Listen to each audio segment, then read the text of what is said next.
साथीहरू यो चाहिँ के हो भन्नुहोस् ल राम्रोसँगले हेर्नुहोस् है। निङ्गुरो त निङ्गुरो हो, तर कुन चाहिँ निङ्गुरो हो है भन्नुहोस् ल। म चाहिँ यहाँ सबै कुरा हालेर बनाइसकेको छु कि मलाई एकदमै आज चाहिँ चिज हालेर है बनाउनु मन पऱ्यो, अनि चाहिँ बनाइरहेको छु है।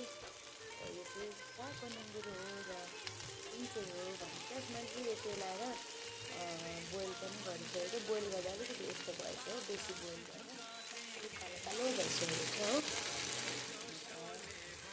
भन्नुहोस् है ल सिजन यो निङ्गुरो चाहिँ कहाँको हो भनेर है।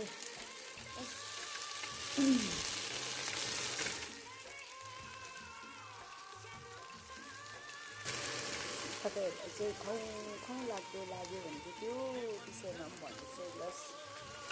कसको फेभरेट हो मेरो साथीहरू है, जति पनि फलोवर्सहरू हुनुहुन्छ है, अब नन फलोवर्सहरूले पनि तपाईँको है अगाडि चाहिँ मेरो यो भिडियो आयो भने चाहिँ भन्नुहोस् है यो खालको निङ्गुरो चाहिँ कसको फेभरेट हो। मलाई चाहिँ सादा मनपर्छ, तर आज चाहिँ मलाई एकदम चिज हालेर बनाउनु मन पऱ्यो हो।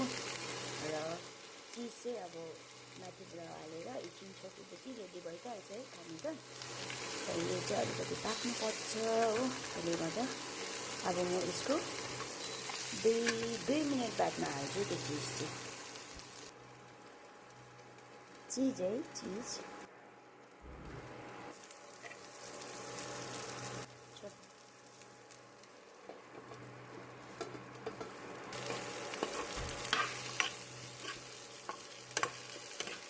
त्यसै पनि टेस्टी हुन्थ्यो है। अब चिजले त झन् अब एकदमै डिलिसियसको काम गरिदिन्छ नि है साथीहरू। कसलाई मनपर्छ एकदमै भन्नुहोस् है बस। अब यो त मेरो रेडी भयो भन्दा पनि हुन्छ है।